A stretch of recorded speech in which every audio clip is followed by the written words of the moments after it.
আর বন্ধু চরিত্রহীন লম্পট হয়ে দিন রাত নারী ছবি, অশ্লীলতা, বেহায়াপনা, অসভ্যতা, বেহায়া বেপর্দা কোনো নারীর পিছনে ঘুরে, ছবিতে হোক আর বাস্তবে হোক, যে চরিত্রহীন লম্পট তার জীবন শেষ করে দিছে, খোদার কসম আল্লাহর ওয়াদা আছে ওই খবিস ও চিরেই তার জন্য বিবি মিলবে আরেকটা খবিস।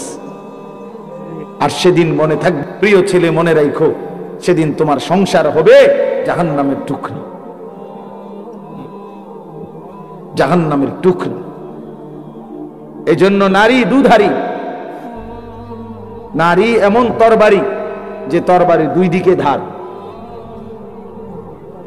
নারী যদি চরিত্রবান হয়, নেককার হয়, পবিত্র হয়, সতীসাধ্বী হয়, পর্দানসীন হয়, সে নারী জান্নাত, সে নারীর সংসার জান্নাতের সুখ। আর নারী যদি চরিত্রহীন হয়, বেহায়া হয়, বেপর্দা হয়, চরিত্রহীন অসভ্য হয়, খোদার কসম ওই নারী তোমার জীবনের জন্য জাহান্নামের আগুন টুকরো। এজন্য তুমি মনে রাখো বন্ধু, আজকের এই চরিত্রহীনতা আগামী দিনে তোমাকে এর শোধ দিতে হবে। এটা স্পষ্ট আছে কিতাবে, আমার কাছে আরবি কিতাব আছে। ইমাম শাফিঈ রাহমাতুল্লাহ আলাইহি বলছেন, আয-জিনা কারজুন, জিনা ব্যভিচার, বিবাহ বহির্ভূত নারীর সাথে, মেয়ের সাথে যে কোনো রকমের সম্পর্ককে জিনা বলে। জিনা ব্যভিচার শুধু লজ্জাস্থানের জিনা না, বিবাহ বহির্ভূত। হাসো, হাসলে ভালো, কারণ কিছুটা প্রতিবন্ধী যারা হয় তারা হাসে, যাদের মানসিক সমস্যা, ব্রেনে ডিস্টার্ব, সে গুনাহের কথা বললেও তার হাসি আসে যে আমারই তো কইতেছে, তখন সে বুঝে যে আমি অসভ্যরই তো কইতেছি। বুঝেন নাই? এর যখন এটা বুঝাই যায় যে সে যে কিছুটা প্রতিবন্ধী, এটা তখন বোঝা যায়। বুঝছেন? তো এই জন্য বললাম যে এইটা আয-জিনা কারজুন। ইমাম শাফিঈ রাহমাতুল্লাহ আলাইহি বলছে, বিবাহ বহির্ভূত নারীর সাথে যে কোনো রকমের সম্পর্ক, যে কোনো রকমের কথা বলা, চোখে দেখা, ছুঁয়ে দেখা, তার সাথে চলা, তার সাথে দিনের পর দিন রাত সম্পর্ক রাখা, পার্কে, রেস্তোরাঁয়, বিনোদন কেন্দ্রে তাকে নিয়ে ঘুরতে যাওয়া ইত্যাদি, যেই কোনো রকমের, বলে না আমি দড়িও নাই ছুঁইও নাই, শুধু কথা বলতাম, এটাও জিনা, এও ব্যভিচারী, এও খবিস।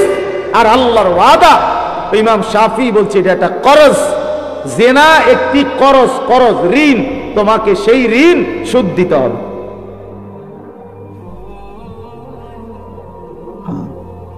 ব্যভিচার একটি কর্জ, এটা ঋণ, এটা শোধ দিতে হবে। তিনি বলছে তোমাকে এটার শোধ দিতে হবে, তোমার এই চরিত্রহীনতার শোধ, তোমার এই লম্পটের শোধ, সারা রাত নারী ছবি, উলঙ্গ দৃশ্য দেখার শোধ দিতে হবে। এটা মনের একটা ছেলে হলো যদি কেউ বুঝে থাকো তো মনে রাখো, এর শোধ দিতে হবে। তুমি অচিরেই তোমার জীবনে একটা খবিস মিলবে, সেই খবিস তোমার জীবনটা তখন জাহান্নামের টুকরা বানায় ফেলবে। বেপর্দা নারীর হাসি হাসি না, এটা আগুন। নর্তকীর হাসি হাসি না, এটা মূলত আগুন। বেহায়া কন্যার প্রেমের কথা, এগুলো মূলত সুন্দর কোনো শব্দ না, এগুলো আগুনের গোলা, এগুলো আগুনের গোলা। এটা শোধ দিতে হবে নিজের জীবনে, তখন ধুকে ধুকে মরবে। রাস্তার বেড়ি দেখুন আর মোবাইলের নারী দেখা, আর নিজের বউ 6 নম্বর হওয়া, 3 নম্বর বেড়ি হওয়া, হ্যাঁ অনেকটা ডিফারেন্স। ওই মানুষের জীবনে আর কোনোদিন সুখ মেলে না যে একটা চরিত্রহীন নারী পায়, অসৎ নারী, অসৎ নারী। আপনারা যদি নাও জানেন, আমরা তো জানি, কারণ আমরা যে হুজুর মানুষ, আমগোর কাছে তো হাজারো মানুষ, শত শত মানুষ নিজের ব্যক্তি জীবনের বহু কথা বলে, দোয়া চায়, তা আমরা তো শুনি কি বলে। কি বলে বাহিরের মানুষ তো মনে করে হাসতেছে, স্বামী স্ত্রী একই ভক্সি গাড়ি দিয়া যায়, প্রতিদিন একই অফিসে অফিস করে, আবার সন্ধ্যা হলে ফিরে, একই ভবনে থাকে 3 বছর 7 বছর 5 বছর। পৃথিবী জানে তারা স্বামী স্ত্রী, কিন্তু পরিষ্কার পুরুষের বক্তব্য হলো না হুজুর, আজকে 7 বছর আমরা মূলত বিচ্ছিন্ন, কিন্তু লজ্জায় কাউকে বুঝতে দেই না, একসাথেই বের হই, একসাথেই ঘরে ঢুকি, আলাদা থাকি।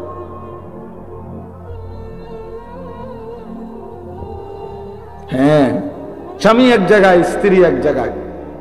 স্বামী ছাদে বইয়া গিটার বাজায়, বিড়ি আর সিগারেট খায় আর গান গায়। আমি তো দেখছি দিনের পর দিন বেচারা গান গায়, সারা রাত গিটার বাজায় আর একটা একটা করে সিগারেট খায় আর গান গায়। গানও মাশাআল্লাহ, গানও না, গানের জাতও না, না কিচ্ছু না, মানে এটা কোনো সুরও নাই, সুরের জাতও নাই, বে বে করে বে বে। আহা, আল্লাহ মাফ করে দেন, আল্লাহ মাফ করে দেন। প্রিয় যুবক, চরিত্রহীন হয়েও না, তোমার জীবন দিয়ে এটার খেসারত দিতে হবে। তোমার অপকর্মের দায়ভার আল্লাহর কসম অন্য কেউ নিবে না। তোমার লাম্পট্য, তোমার অসভ্যতা, তোমার অসভ্যতার দায়ভার কেউ নিবে না, তোমাকেই শোধ দিতে হবে। বললাম না, এটা কর্জ, ঋণ, এটা সুদ, ঋণ শোধ করতে হয়, ঋণ শোধ দিতে হয়। হ্যাঁ, আল্লাহ আমাদেরকে মাফ করে দেন। আমি মনে করাই দিলাম, যদি কোনো ছেলে বোঝো তো ছেড়ে দাও, এক পবিত্র নারীর জন্য অপেক্ষা করো, এক হালাল স্ত্রীর জন্য অপেক্ষা করো। এই পৃথিবীতে এখনো আছে পবিত্র নারী, চরিত্রবান নারী আছে, যে আল্লাহর কাছে চায় আনা ইনদা যন্নি আব্দি বি। হাদিসে কুদসিতে আছে, আল্লাহ বলছে বান্দা আমার ব্যাপারে যেমনটা ধারণা করে আমি আমার বান্দার সাথে তেমন আচরণই করি, আমি তেমন আচরণ করি। অতএব আমার বান্দা যদি দিল থেকে ইখলাসের সাথে নিজেকে পবিত্র রেখে, গুনাহ থেকে মুক্ত রেখে যদি অপেক্ষা করে যে আল্লাহ আমি একজন সতীসাধ্যী নেককার চরিত্রবান নারী চাই, আল্লাহর কসম মিলেই যাবে, মিলেই যাবে, কোনো সন্দেহ নেই, কোনো সন্দেহ নেই। তুমি যদি বলো কই ভালো মানুষ তো দেখি না, না তোমার কাছে ভালো মানুষ প্রত্যেকদিন তোমার কাছে আইয়া ঘুরতে হইব বা জানাইয়া যাইতে হইব যে ভাই চিনচিন নিয়ে আমি যে ভালো মানুষ, আপনার লিস্ট লিখে রাখেন। এটা কি কোনো নিয়ম হইল? কি আপনার কাছে আইয়া সমস্ত ভালো মানুষ দেখা করে যাইতে হইব একবার আইয়া? এটা কে আইন করছে? এটা এটা কোন আইনের কথা? অনেক মানুষ দেখেন না, চা দোকানে বৈশা বিড়ি খাইতে খাইতে কইতে ভালো মানুষ আসেনি অনেকেন না, করতে পার ভালো মানুষ তো একমাত্র আমনে চাচা, পৃথিবীর শেষ ভালো মানুষ তো আমনে। আমনে এই যে বিড়ি খাবেন না, আমনে বিড়ির গন্ধে কাছে যাওন জানা, আমনি পৃথিবীর আখেরি ভালো মানুষ। কোন কারণে যদি আমনে মারা যান তো পৃথিবী শেষ না, এরপর আর করতে খাইব, উনি তো টোয়াইয়ে পায় না, উনি চা দোয়ানে বইয়া বইয়া বিড়ি খায় আর ভালো মানুষ টোয়ায়, বেউকুফ কোথাকা। ভালো মানুষ কি আর বিড়ি খায়? ভালো মানুষ কি আর চা দোয়ানে বেড়ি চায়, টেলিভিশন দেখে? আল্লাহ আমাদেরকে আকল দান করে, বিবেক দান করে। ওই কথাটা বলতেছিলাম, নবী সাল্লাল্লাহু আলাইহি ওয়াসাল্লাম বলছেন এই তামাম দুনিয়া একজন মানুষ যা কিছু অর্জন করে দুনিয়াবি, তার মধ্যে সর্বশ্রেষ্ঠ অর্জন হলো আল মারআতুস সালিহা, একজন সতী সাধ্বী চরিত্রবান পবিত্র নেককার প্রেমময়ী ভালোবাসার এক নারী, এক স্ত্রী। এটা তার জীবনের সবচেয়ে বড় দুনিয়ার অর্জন। আর সেই পবিত্র নারী কেমন হয়, তার আখলাক কি, তার বৈশিষ্ট্য কি? তার বৈশিষ্ট্য কি? তার বৈশিষ্ট্য হলো সে প্রতিদিন 3-4 বার করে powder Dole, fair and lovely ডলে না। আল্লাহ নবী সাল্লাল্লাহু আলাইহি সাল্লাম বলছেন এই পবিত্র নারী, সতী সাধ্বী নারী, চরিত্রবান নারীর একটা বৈশিষ্ট্য, অতুইনু আলা দীনে যাওজিহা যে তার স্বামীকে দ্বীনের কাজে সাহায্য করে, সহযোগিতা করে, দ্বীনের কাজে স্বামীকে আগে বাড়ায় দেয়, আল্লাহর কসম নবী বলছে ওই নারী পবিত্র নারী, চরিত্রবান নারী, সতী সাধ্বী নারী। ওই নারী যেই পুরুষের কপালে জুটছে সেই পুরুষ দুনিয়ার শ্রেষ্ঠ সম্পদ অর্জন করছে, শ্রেষ্ঠ সম্পদ অর্জন করছে। রাসূলুল্লাহ সাল্লাল্লাহু আলাইহি সাল্লামের সাহাবীরা, নবীজির জামানায় সেই সাহাবীরা তাদের বিবিরাই তাদের স্বামীদেরকে আল্লাহর রাস্তায় জান দেওয়ার জন্য, যুদ্ধের জন্য সাজায়া দিতেন। স্ত্রীরাই বিদায় দিতেন স্বামীকে, যাও স্বামী আল্লাহর জন্য জান দিও, হাসরের ময়দানে দেখা করো, পরকালে দেখা হবে, আর কোনদিন লাগবে, ঠিক আছে চলো আল্লাহ হাফেজ, ফি আমানিল্লাহ। হ্যাঁ, আমরা কিতাবে পড়ছি এক মুসলিম নারী, তিনি তার 4 সন্তানকে নিজে যুদ্ধের জন্য সাজায় দিছেন এবং 4 সন্তানই যুদ্ধে আল্লাহর রাস্তায় শাহাদাত বরণ করছে। আমরা কিতাবে পড়ছি নবীজির একজন মহিলা সাহাবী, ওনার 16 বছরের ছেলে কাফেররা বন্দী করে ওনার 16 বছরের ছেলেকে একটা একটা অঙ্গ, হাবিব ইবনে যায়েদ ওনার শরীরের একটা একটা অঙ্গ কাইটা কাইটা আলাদা আলাদা করছে। এরপরে বুটি বুটি করে, পিস পিস করে, গোশতের টুকরার মতো কইরা এরপরে আগুনে পুরাইয়া ছাই করে ফেলছে। মদিনায় যেদিন এই খবর আসছে ওনার আম্মার কাছে, তিনিও একজন মহিলা, নবীজির সাহাবী উম্মে আম্মারা, এই মা উম্মে আম্মারা ওনার নাম, এই মহিলা যার ছেলে নবীজির সাহাবী, ছেলেটাও সাহাবী হাবিব ইবনে যায়েদ, তিনি শাহাদাত বরণ করছে, টুকরা টুকরা করছে। তো উম্মে আম্মারার কাছে যখন এই খবর আসছে যে মা তোমার সন্তান আল্লাহর জন্য জীবন দিছে, কালেমার জন্য জীবন দিছে, নবী সাল্লাল্লাহু আলাইহি সাল্লামের ভালোবাসায় জীবন দিয়েছে, কাইটা টুকরা টুকরা করে বুটি বুটি করে ফেলছে, কিন্তু তোমার সন্তান আল্লাহকে ছাড়ে নাই, রাসূলকে ছাড়ে নাই, কালেমাকে ছাড়ে নাই। খোদার কসম, তখন আমরা কিতাবে স্পষ্ট পড়ছি, উর্দু কিতাবে, ওই মা চিৎকার করে বলছে, মদিনাবাসী লিহাযাল ইয়াওমা আরদাতুহু, এমন একটি দিনের জন্যই আমি আমার সন্তানকে বুকের দুধ খাওয়াইছি। সন্তান আমার দুধের হক আদায় করছে, সন্তান আমার 2 বছরের দুধের হক আদায় করছে। আমার স্বপ্ন ছিল, আমার আশা ছিল আমার পবিত্র সন্তান আল্লাহর জন্য জান দিবে, আর আমার সন্তান আল্লাহর জন্য জান দিছে। निकल जाए दम तेरे कदमों के नीचे, यही दिल की हसरत, यही दिल की आरजू है। এজন্য নওজোয়ান, আজ তোমরা ভুলে গেছো, আজ নারীর ফাঁদে জীবন দিয়ে দিছো, উলঙ্গ ছবির কাছে জীবন দিয়ে দিছো, মোবাইলের নর্তকীর কাছে জীবন দিয়ে দিছো, একটা সামান্য মেয়ের কাছে নিজের জীবন শেষ করে দিছো। ছি ছি ছি, পুরুষ এত কাপুরুষ হয় না। একটা বেডির পিছনে কুত্তার মতো সারাদিন ঘুরে পুরুষ এত বড় জানোয়ার হয়। পুরুষ এত কাপুরুষ হওয়ার কথা না। যার পৌরুষ আছে, যে পুরুষ, সে এমন হওয়ার কথা না। কিন্তু আজকে আমাদের সন্তানদের আকসার এই মোবাইলে আসক্ত, যত ছেলে পেলে, এর মূল কারণ নারীতে আসক্ত। এটার অপর পিঠে এটাই রেজাল্ট। আপনি খোঁজ নিলে ওয়াজ হনে 2টা 1টা দরকারি কোনো কাজ করে 10 মিনিট 5 মিনিট, আর যে সারা দিন রাত এটা টিফে কিতা করে, বেডি চায়, নারী দেখে, ছবি দেখে, নাচ দেখে, নাটক দেখে, সিনেমা দেখে, অশ্লীল ছবি দেখে, নারীকে নিয়েই ব্যস্ত থাকে। নাইলে আপনি বন্ধ করে দেন, এক সপ্তাহ নারী ছবি মোবাইলে না আসা বন্ধ হয়ে যাক, যে কোনোভাবে ফেসবুক কোন আর ইউটিউব কোন কিছুতেই নারীর ছবি আসে না। 1 সপ্তাহের জন্য দেখবেন হাজার হাজার লাখ লাখ বড় মোবাইল, এগুলা দিয়ে মানুষে কটকুটি খাবে, কটকুটি, সম্পাপ্পি খাবে। সম্পাপ্পি চিনেন না? সাদা সাদা সম্পাপ্পি, এই রেকর্ড করে, অথবা পেঁয়াজ বেচে, বাঙ্গারি মাল বেচে যে। এই জন্য এটা দরকার। প্রিয় বন্ধু, প্রিয় বাবা, বুঝা উচিত একজন নারী অস্বীকার করার কোনো বিষয় না। পুরুষ যেমন আল্লাহর সৃষ্টি, নারীও আল্লাহর সৃষ্টি।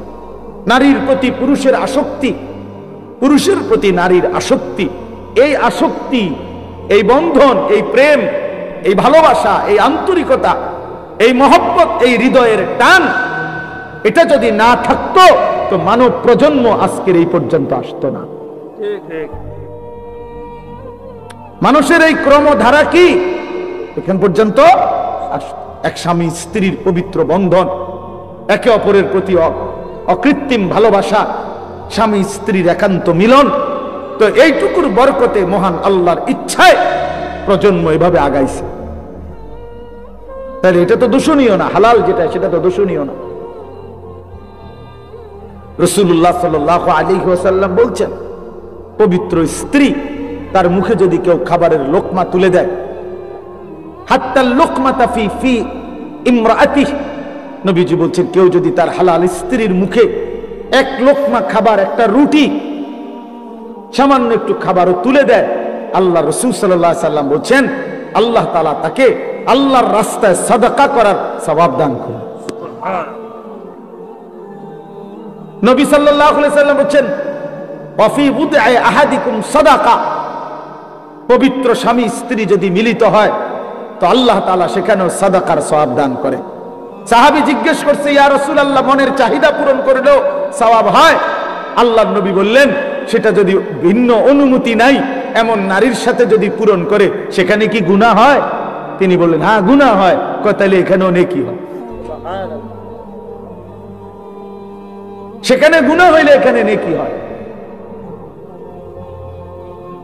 এজন্য বন্ধু, আল্লাহ তাআলা প্রত্যেক নিষিদ্ধ বিষয়ের বিপরীতে বৈধ হালাল পন্থা আল্লাহ রাখছেন। যিনি মদ হারাম করেছেন তিনি মধু হালাল করেছেন, যিনি সুদ হারাম করেছেন তিনি ব্যবসা হালাল করেছেন, যিনি ভিন নারী দেখা হারাম করেছেন তিনি বিবাহ হালাল করেছেন। এমন কোনো বিষয় নাই বান্দার যেটা চাহিদা আছে অথচ সেই চাহিদা পূরণের বৈধ কোনো পন্থা আল্লাহ দেন নাই। খোদার কসম, এমন চাহিদা মানুষের মধ্যে নাই, এটা হতে পারে না। কারণ প্রতিটি চাহিদাও দিছেন আল্লাহ, সেই চাহিদা পূরণের হালাল পন্থা নির্ধারণ করে দিয়েছেন, সেটাও আল্লাহ, সেটাও আল্লাহ করছেন। আজকে অনেক মা বোন হয়তো পর্দার আড়ালে আছেন, শুনতেছেন, আপনাদেরকেও বলি, বেপর্দা নারী, বেহায়া নারী, বেহায়া কন্যা, তার বাস্তবিক অর্থে সামাজিক কোনো মর্যাদা নাই। ইসলামের দৃষ্টিতে, মানবতার দৃষ্টিতে, ইনসাফের দৃষ্টিতে, বিবেকের দৃষ্টিতে তার কোনো সম্মান নাই, ইজ্জত নাই। বেপর্দা নারী তো শোপিস, উপভোগের পণ্য। বেপর্দা নারী তো প্রদর্শনের বস্তু, প্রদর্শনের বস্তু, যে নিজেকে প্রদর্শন করে বেড়ায়। আল্লাহ তাআলা আমাদেরকে মাফ করে দেন। আল্লাহ আমাদের মা বোন, আমাদের কন্যা, যে সমাজের নারী বেপর্দা হয়, বিশ্বাস করেন ওই সমাজের সবচেয়ে বড় বিপদ হলো হালাল এবং পবিত্র পন্থা, হালাল এবং পবিত্র বিবাহ এবং হালাল এবং পবিত্র মানব প্রজন্ম তছনছ হয়ে যায়। আজকের ইউরোপ এই ব্যাধিতে আক্রান্ত, যখন অবাধ যৌনাচার, নারী পুরুষের অবাধ সহজ করে দিছে, আজকে তাদের বৈধ সন্তানের চাইতে অবৈধ সন্তানের পরিমাণই বেশি, পরিমাণই বেশি। আল্লাহ আমাদের সমাজ, আমাদের বংশধর, আমাদের প্রজন্মকে জিনা, ব্যভিচার, বেহায়া, বেপরদিগি, বেশরম এই জিন্দিগি থেকে হেফাজত করেন। বলেন আমিন। চলেন আমি আমার কথাটা শেষ করে দেই। তো আল্লাহর নবী সাল্লাল্লাহু আলাইহি সাল্লামের স্ত্রী, ইনি সবচেয়ে বেশি সহযোগিতা করছেন নবীজিকে। 25 বছর বয়সে নবী সাল্লাল্লাহু আলাইহি সাল্লাম তাকে বিয়ে করছেন। আর নবীজির বয়স যখন 50, তখন খাদিজা রাদিয়াল্লাহু তাআলা আনহা ইন্তেকাল করছেন। তো এই 25টা বছর নবীর যৌবনের মূল সময়ে তিনি ছিলেন নবীজির স্ত্রী, এবং 40 থেকে 50 নবুয়তের এই 10টা বছর পরম যত্নে আল্লাহর নবীকে আগলাইয়া রাখছেন আম্মাজান খাদিজা, নবীজির স্ত্রী। অনেক বেশি সহযোগিতা করছে, নিজের জান মাল, নিজের সবটুকু ভালোবাসা সহযোগিতা মক্কায় সবচেয়ে বেশি দিছেন এই স্ত্রী খাদিজা রাদিয়াল্লাহু তাআলা আনহা। এজন্য আল্লাহও তাকে সম্মান করছেন, কারণ এই গোটা কায়নাতের মধ্যে সর্বপ্রথম কালেমা ওয়ালা এই স্ত্রী খাদিজা রাদিয়াল্লাহু তাআলা আনহা।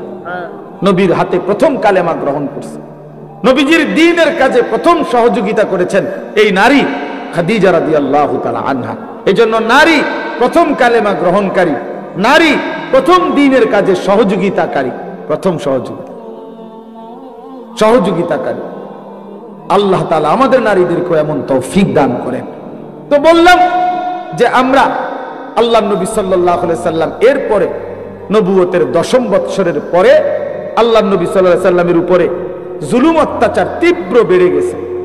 নবীজি পার্শ্ববর্তী তায়েফ নগরীতে এরপরে গেছেন কালেমার দাওয়াত দিতে। 11 বছরের সময় সেখান থেকে একটা লোকও কালেমা গ্রহণ করে নাই। নবীজি ফিরে চলে আসছেন। তায়েফের কাফেররা পাথর মেরে অকাতরে আল্লাহ নবী সাল্লাল্লাহু আলাইহি সাল্লামকে বিতাড়িত করে দিছে। নবীজি রক্ত মাখা দেহ নিয়ে মক্কায় ফিরে আসছেন।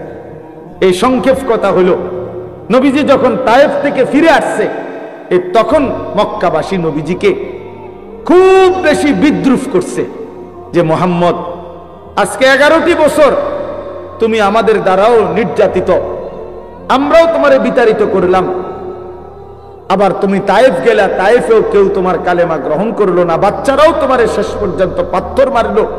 এখন তুমি যে বলতেছ তোমার আল্লাহ আছে, আল্লাহ তোমারে ভালোবাসে, আল্লাহ তাআলা তোমারে মহব্বত করে, তোমার ইজ্জত কই, সম্মান কই, কই তোমার আল্লাহ? এইভাবে বিদ্রুপ করলে, ব্যঙ্গ ঠাট্টা মস্কারি করতে লাগছে।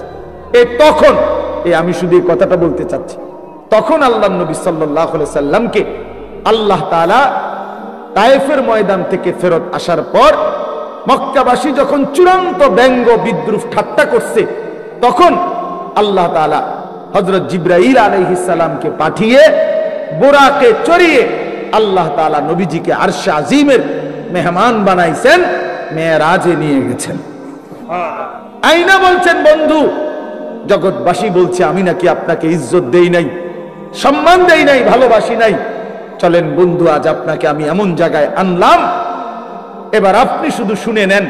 আপনাকে এখন আমি যেই আরশে আজিমের উপরে আইনা দাঁড় করাইলাম, আপনার কদমের নিচে আমার গোটা সৃষ্টি, আপনি আমার সমস্ত সৃষ্টির ঊর্ধ্বে, উপরে শুধু আমি আল্লাহ, আর কোন সৃষ্টি নাই। অতএব আপনার মর্যাদা পৃথিবীবাসী শুনে নেক যে আমি আল্লাহর পরে সমস্ত সৃষ্টির উপরে আপনি রাসূলের মর্যাদা, আমি আপনাকে সম্মান দিই। ইজ্জত কাকে বলে, সম্মান কাকে বলে, কতটুকু হইতে পারে আমি দিলাম। সম্মানের সর্বোচ্চ মাকামে আপনাকে পৌঁছায় দেন। আল্লাহ নবী সাল্লাল্লাহু আলাইহি সাল্লাম মেরাজে গেলেন, এই মর্যাদা পেলেন, আল্লাহ তাআলা আদর করলেন, কথা বললেন, পরম মমতায় বন্ধুর সাথে একান্তে সাক্ষাৎ দিলেন।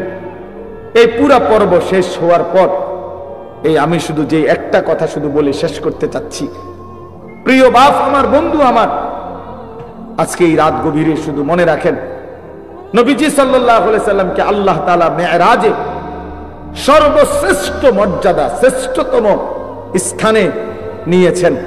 তো সেদিন আল্লাহ নবী বলছিলেন, আল্লাহ মাওলা, আপনি তো আমার ইজ্জত দিলেন, সম্মান দিলেন, মর্যাদা দিলেন, আপনার কাছে আনলেন, আরশে আজিমের মেহমান বানাইলেন। এখন আমি তো আবার ফিরে যাব জমিনে, জমিনে তো আমার উম্মত আছে, ওরা তো গেলে জিজ্ঞেস করবে আপনি আমার উম্মতের জন্য কি দিলেন। আমার আবু বকর তো নিচে আছে, ওমর, ওসমান, আলী, আমার ফাতেমা, আমার হাসান, আমার হুসাইন, আমার সাহাবীরা, তা আপনি আমার উম্মতের জন্য কি দিলেন? আমি তো আমার সম্মান দিলেন, আমার জন্য উম্মতের জন্য কি দিলেন? তখন আল্লাহ পাক রব্বুল আলামিন বলছেন, বন্ধু আমি জানি আপনি বলবেন, আপনি উম্মতের জন্য যে চাইবেন এটা আমি জানি।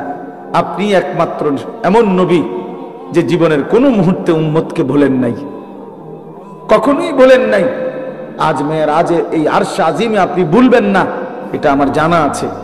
এই জন্য আমি আল্লাহ গত 11টি বছর, প্রিয় ভাই এই শেষ কথাটা মনোযোগ দিয়ে শোনেন, গত 11টি বছর আমি আল্লাহ এই কোরআন নাজিল করছি আপনার উপরে। কত আহকাম, কত আয়াত জিব্রাইলের মাধ্যমে আমি জমিনে পাঠাইছি। কিন্তু বন্ধু বিশ্বাস করেন, 11টি বছর আমি আল্লাহ একটি আমল আমি নিজের কাছে রাখছিলাম। আমার সিদ্ধান্ত ছিল যেদিন আপনাকে আমি এই সর্বশ্রেষ্ঠ মর্যাদার মাকামে আনব, সেদিনই আমি আপনাকে আপনার উম্মতের জন্য সর্বশ্রেষ্ঠ আমল আমি আল্লাহ আমার কুদরতি হাতে আপনার হাতে তুলে দেব। আর সেটাই আজকের এই হাদিয়া। আর সেই হাদিয়াটাই হলো 5 ওয়াক্ত নামাজের হাদিয়া। আজ আপনার মর্যাদার চূড়ান্ত সর্বশ্রেষ্ঠ স্থানে আপনাকে আনলাম, আর আপনার উম্মতের জন্য যে আমলটা দিলাম এটাও সর্বশ্রেষ্ঠ আমল।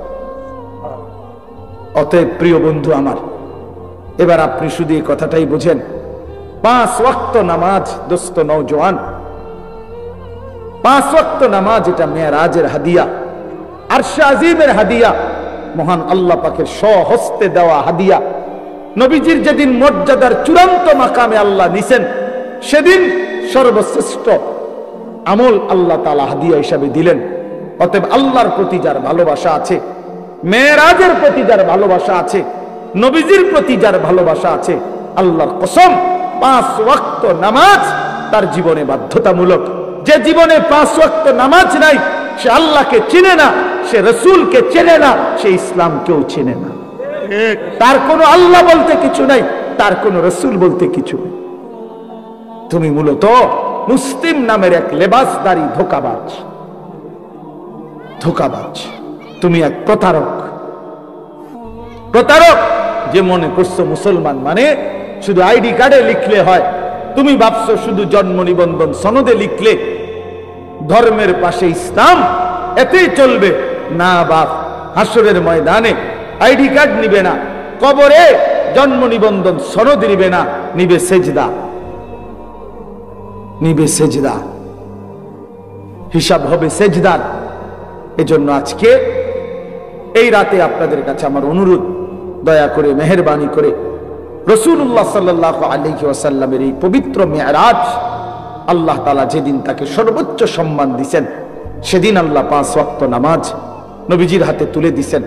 কেন আপনারা, আমরা প্রিয় ভাই আমার, এই যে কয়জন বসছেন ইনসাফের সাথে বলেন, 5 ওয়াক্ত নামাজ যাদের ছুটে যায়, কেন ছুটে গেল বাপ? আরে মনিবকে চেনে না, বানানেওয়ালা চেনে না, সৃষ্টিকর্তাকে যে চেনে না, যে তাকে আদর করে লালন পালন করে গোটা কায়নাত দিয়ে, ওই মালিককে যে চেনে না, আল্লাহর কসম তার চাইতে জানোয়ার বলছে। অতএব চলেন হিসাব লাগান, আর নাই তো তর্ক করলে তর্ক করেন, আমি রাজি। আপনি প্রমাণ করে দেন মালিককে যে চেনে না সে মানুষ হয় কিভাবে, কোন যুক্তিতে, কোন যুক্তিতে বলে? পৃথিবী ভোগ করতে হলে তো শিক্ষা দীক্ষা ছাড়াই হয়। বোবা মানুষও তো পৃথিবী ভোগ করে। যে বোবা সেও তো ভাত খায়, ঘুম যায়। বোবাও তো পেশাব পায়খানা করে, বোবাও তো বিয়ে করে, বোবারও তো বাচ্চা হয়। অন্ধ মানুষও তো বিয়ে করে, অন্ধ মানুষও তো দুনিয়া ভোগ করে। বধির মানুষ যে কানে শুনে না, তো দুনিয়া ভোগ করে। প্যারালাইজড, পঙ্গু, অচল, প্রতিবন্ধী, পাগল, সেও তো খানা খায় বেটা, সেও তো দুনিয়া বাইচা রইছে। তো দুনিয়া ভোগ করা এটা আশ্চর্য কিছু মিয়া? দুনিয়া তো জন্তু জানোয়ার আমাদের চাইতে বেশি ভোগ করে। একটা হাতি 250 কেজি খাবার খায় একদিনে। একটা তিমি 200 জন মানুষের সমপরিমাণ খাবার এক বেলা খায়, একবার। একটি বাঘ, ভাল্লুক, সিংহ কোনদিন খোদার 12 মাসে কোনদিন ফাঙ্গাস তেলাপিয়া খায় না, প্রত্যেক বেলা গোশত খায়। কি মিথ্যা বললাম? তাহলে জন্তু জানোয়ার তো দুনিয়া আমাদের চাইতে বেশি ভোগ করে, আমাদের চাইতে বেশি ভোগ করে বলে। অতএব দয়া করে মনে রাখবেন এই শেষ কথা, 5 ওয়াক্ত নামাজ যে সন্তানকে শিখাইতে পারলেন না, আপনি সন্তানকে কিছুই শিখাইলেন না। আল্লাহর কোরআন যে সন্তানকে মুসলমানের ঘরে জন্ম নিয়ে বাবা মা মুসলমান হওয়ার পর, ছেলে মেয়ে মুসলমান হওয়ার পর, যেই বাপ মা তার সন্তানকে আল্লাহর কোরআন দেখে দেখেও শিখাইতে পারে নাই, পড়াইতে পারে নাই, পড়তে পারে না, ওই মা বাপ সন্তানকে উল্লেখযোগ্য কিছুই দিয়ে যাইতে পারে নাই। এই বাত্তরকারী বিল্ডিং এরই বাপ মূল্য করতে পারে। বহুত এতিম যে বাপ মরে গেছে জন্মের সময়, এতে পরে 10 তলা বিল্ডিং করছে, এরকম বহুত। কথা কয় না? এমন নাই তো? তাইলে বাপ মূল্যও ভাত খাওয়ান যায়, বাপ মূল্যও বিয়ে করন যায়। এটি কোনো আসছে আমনে না, আমি আমার 3 ফুট বিয়ে করাইছি, আপনি মরে আছেন 3 ফুট সুন্দর মতে টাইম মতো বিয়ে করবো, আপনি কবরের বিয়ে খাইয়েন। আপনি শুধু শুধু হুদা কামে আমি বেউকুফে পাইছি আপনারে। আমি থাকতে যদি জিফুতরে গদ দুয়ার, আমি থাকতে যদি 3 তালাটার ছাড়টা দিয়ে যাইতে পারতাম, আমি থাকতে যদি 4 তালার কামটা ধরাই দিয়ে যাইতে পারতাম, ময়রাও শান্তি পাইতাম। হ্যাঁ অবশ্যই, যে 4 তালা কাম শেষ করে গেছে তার কবরে তো নিয়ামতে বইরে রাখছে একদম। ফেরেস্তা তো তার লাগে আপেল মালটা লইয়া বইয়া রয়েছে। আর আপনার চিন্তা কি? আর আপনার বিল্ডিং 4 তালা, ফেরেস্তা তো আপনার কবরে একের প্রথমেই তো আপেল মালটা দিব যে চাচা আপনি ধন্যবাদ, ভাগ্যবান, আপনি 4 তালা শেষ করে আইছেন। আপনার মতো কপাল কার কপালে মিলছে? ওটা বিল্ডিং এর হিসাব দেয়, ফুতের হিসাব দেয়, ভাত তরকারির হিসাব দেয়, খাট পালং আর সোফা ফার্নিচারের হিসাব দেয়। হুজুর আল্লাহ রহমতে আপনাকে দোয়ায় জিফুতের লাগে দেবিদ্বারে 10 শতক জায়গা লইছি, আমি নিজে থাইকে কাম ধরাইছি। একটা ইট মিস্ত্রির বাপের ক্ষমতা নাই 2 নম্বর দিবে, জাগাত খারাইয়াছিলাম, নিজে গিয়া ময়মনসিংহেতে বালু আনছি, টাকের লগে সারা রাইতাছিলাম। আল্লাহু আকবার, কত বড় কফা! আল্লাহু আকবার, টাকের লগে সারা রাত বালু আনছি। আবার বাইতাই না বালুরে ধুইছে, বালুরে ধুইয়া এরপরে আস্তর করছে যাতে করে বালুর মধ্যে কোনো বালু না থাকে।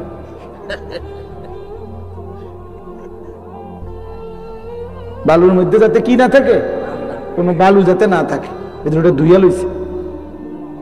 কি পরিমাণ যত্ন একটা বিল্ডিং এর মজবুতির জন্য, কি পরিমাণ যত্ন যে বালুটা পর্যন্ত ধুইছে। 4 ডালার দিন একজন লোক রাখছে, তোর দায়িত্ব হলো 4টা সুরকি, একটা সিমেন্ট, একটা কি সিমেন্ট, একটা বালু, একটা সিমেন্ট, এরকম এটা ঠিক গুন্না গুন্না রাখবি। 4টা সুরকি, একটা বালু, একটা সিমেন্ট, 4টা সুরকি। তাই ভাবে যদি একটা কম হইলে কিন্তু ঠাইট মারেলাম, বিল্ডিং দুর্বল হয়ে যাবে।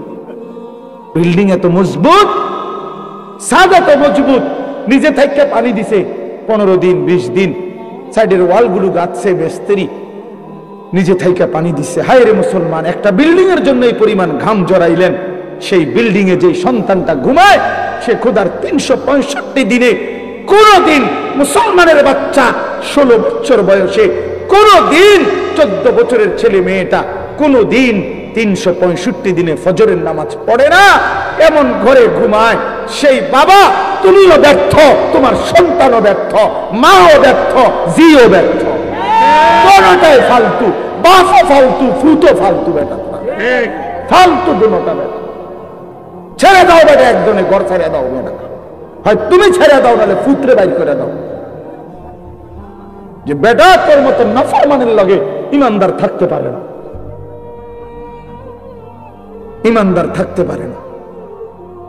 কথা কাটসাট বুঝাপড়া কর বেটা, হয় তুই থাকবি মানে আমি থাকবো বেটা। বেনামাজি অসভ্য, তুই আমার কিসের সন্তান? বলেন, কোরআন শরীফ দলিল দেখবেন, কোরআন শরীফ স্পষ্ট আছে। নূহ আলাইহিস সালাম তার ছেলে কেনান ওই যে পানিতে যখন ডুবে যায়, নূহ নবী আল্লাহর কাছে দোয়া করছিল, আল্লাহ ইন্না ইবনি মিন আহলি, আল্লাহ ওই যে ছেলেটা এটা আমার পরিবার। খোদার কসম কোরআনে আছে সূরা হুদের মধ্যে, ইয়া নূহ ইন্নাহু লাইসা মিন আহলিক, আল্লাহ বলছে হে নূহ সাবধান, এটা তোমার সন্তান নয়। বেঈমান ইমানদারের সন্তান হয় না। ইন্নাহু আমালুন গায়রু সালিহ, এটা বেআমল সন্তান, বেআমল সন্তান, বেআমল সন্তান মুমিনের ইমানদারের সন্তান হয় না। এজন্য ছেলেরা, 10 জন ছেলেও যদি হও, আরে বাবা তোমার একজন রে আমি বলি, আমি এক ফেরিওয়ালা যে দিবানিশি চিল্লাই, আমি বললাম বাবা যার কপালে সেজদা নাই, তোমরা যারা নামাজ পড়ো না ছেলেরা, তুমি মুসলমানের সন্তান না, তুমি ইমানদারের সন্তান না, তুমি লাওয়ারিস, তুমি বেওয়ারিস, তোমার কোন, তুমি লাওয়ারিস সন্তান, তুমি বেওয়ারিস সন্তান, তোমার বাপ নাই, তোমার মা নাই। আল্লাহ বলছে ইন্নাহু লাইসা মিন আহলিক, নূহ সাবধান, বেঈমানের জন্য কিছু বলবা না। ফালা তাসআলনি, সরাসরি কোরআন আল্লাহ বলছে বেঈমান সন্তানের জন্য আমি আল্লাহর কাছে কিছু চাইও না, সাবধান।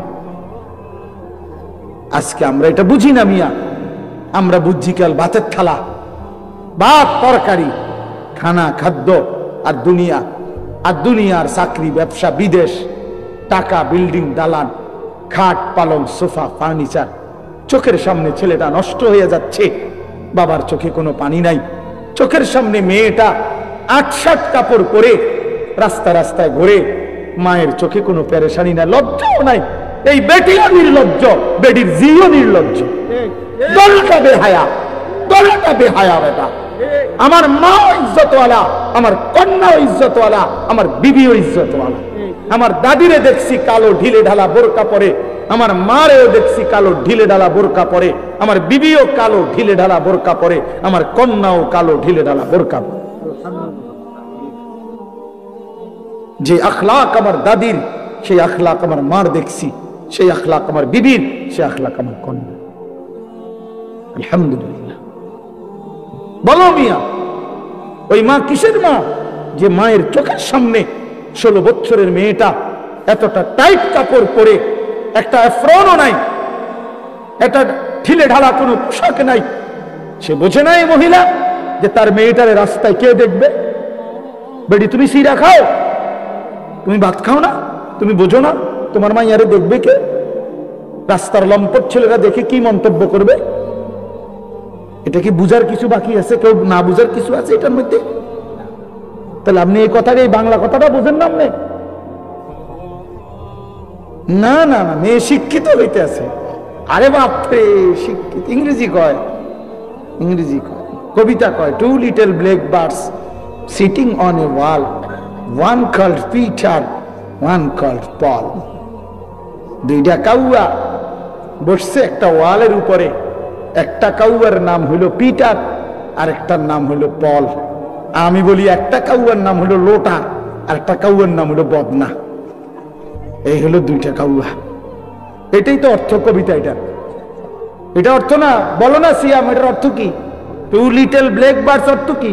ছোট 2টা কাউয়া সিটিং অন এ ওয়াল, ওয়ালে বসে। আর তো কাউয়া ওয়ালে বইলেই কি, সালে বইলেই কি? তোমার কিতা, তোমার ফুতের কিতা? এটা কি শিখছে? এটা কি শিখলোটা কি? এনে কাউয়া বইছে বলে ওয়ালে। আর আমার ইমানদার সন্তান শিখবে কালেমা লা ইলাহা ইল্লাল্লাহ, লা ইলাহা ইল্লাল্লাহ। বলবে সারা কায়নাত কিচ্ছু নাই, আছে শুধু একজন, তিনি আমার আল্লাহ। अगरचे बुत हैं जमात की आस्तीनों में, मुझे है हुक्म खुदा ला इलाहा इल्लल्लाह। আল্লামা ইকবাল বলছে, শোনো ইমানদার কেমন হয়, কাজে তিনি বলেন মুমিন হবে সে মূর্তির স্তূপের উপরে যদি কাউকে দাঁড় করায় দেয়, মনে করেন মূর্তির স্তূপ দিয়া, এটার উপরেও যদি কালেমাওয়ালা মুমিনকে দাঁড় করায়, মুমিন মূর্তির স্তূপের উপরে দাঁড়িয়েও বলবে লা ইলাহা ইল্লাল্লাহ। अल्लाह अगरचे बुत हैं जमात की आस्तीनों में, मुझे है हुक्म खुदा ला इलाहा इल्लल्लाह। আমি আমার আল্লাহকেই ডাকবো, আল্লাহকেই ডাকবো। এই জন্য ওই আগের কথা মনে রাখবেন, কোরআনের ভিত্তিতে ঐক্যবদ্ধ, হক যেটা সেটাই আমার গ্রহণযোগ্য। পৃথিবী যত আধুনিক হোক, আপনি আপনার স্ত্রীকে বেপর্দা বানাবেন না, আপনার মেয়েটাকে বেপর্দা দিয়েন না। বাপ, এই বাপ, স্ত্রী ছেলে মেয়ের বিষয়টা একটু স্পর্শকাতর। কেন? স্ত্রী ছেলে মেয়ের নাফরমানির কারণে বিশ্বাস করেন এখানে একটু ঝামেলা হলে এটাই যে স্ত্রী এবং ছেলে মেয়ে যদি নাফরমান হয় এর কারণে ওরাও গুনাহগার হয়, অভিভাবকও গুনাহগার হয়। ঝামেলা হইলে এনে আজ যদি এমন হইতো তাই বেটিরটা তাই আমারটা আমি, শুধু বাত এক লগে, বুঝেন না? এটা হলে ঝামেলা ছিল না, মাইয়াটা মাইয়া আমি বাপেরটা বাপ না, এখানেই ঝামেলাটা একটু বেঁচে। এখানে দায়িত্ব আল্লাহ নবী সাল্লাল্লাহু আলাইহি সাল্লাম বলছে ফাররাজুলু রাইন আলা আহলি বাইতিহি, প্রত্যেক পুরুষ তার পরিবারের সদস্যদের ব্যাপারে জিম্মাদার, ওহুয়া মাসউলুন আনহুম, খোদার কসম এটা বুখারী মুসলিমের হাদিস। আল্লাহ নবী বলছেন পুরুষ তার এই স্ত্রী সন্তানের ব্যাপারে হাসরের ময়দানে জিজ্ঞাসিত হবে, কেন তাদের ঈমান গেল কোথায়, তাদের নামাজ গেল কোথায়, তাদের পর্দা গেল কোথায়, তাদের সেজদা গেল কোথায়, তাদের ইবাদত গেল কোথায়। এইটা যদি জিঙ্গাইতো না, যদি এমন হইতো বাবুরে জিটটা জি আমারটা আমি, ফুতেরটা ফুতে আমারটা আমি, তাহলে তে ঠ্যাঙ্গালগি দিয়ে আডুক আর ঠ্যাং নামাইয়া আডুক তারটা তে। কিন্তু এখানে তো ঝামেলা হইলো, আমারও তো জিগাইল, কথা বুঝছেন কিনা বলে? আমার স্ত্রীর ব্যাপারে তো আমারও কি করবে, জিজ্ঞাসা করবে। আমার ছেলের ব্যাপারে তো আমারই জিজ্ঞাসা করবে, আমার মেয়ের ব্যাপারে তো আমারই জিজ্ঞাসা করবে। যদি এই মুআমালা না হতো তো ছেড়ে দিতাম, যা পিছে দিয়ে ফির, তোর কপালে তুই যা, আমার কপালে আমি। কিন্তু এখানে ঝামেলা হতো হলো তার নাফরমানির কারণে তো আমিও আটকে যাব। এই জন্য আমরা কোরআন সুন্নাত ইলমের কথা বলি, এটাই শেষ কথা। কেন মাদ্রাসাগুলো চিৎকার করে? মাদ্রাসা আপনাদের কাছে আখিরাতের কথা বলে, মাদ্রাসা আপনাদেরকে ঈমানের কথা বলে, মাদ্রাসা আপনাদেরকে পরকাল স্মরণ করায়া দেয়, মাদ্রাসা জাতির সবচেয়ে বড় খেদমত করে, উম্মতের আখিরাত সাজায়া দেয়, উম্মতের পরকাল সাজায়া দেয়। এই জন্য আজীবন সবার কাছে অনুরোধ, ছেলেরা বাবারা মাদ্রাসাকে ভালোবাসেন, মাদ্রাসাকে ভালোবাসেন, মাদ্রাসার পক্ষে থাকবেন, মাদ্রাসার পক্ষে থাকবেন, মাদ্রাসার জন্য দোয়া করবেন, মাদ্রাসার জন্য দান সদকা করবেন, মাদ্রাসায় নিজের সন্তানকে দ্বীন শিখতে দিবেন।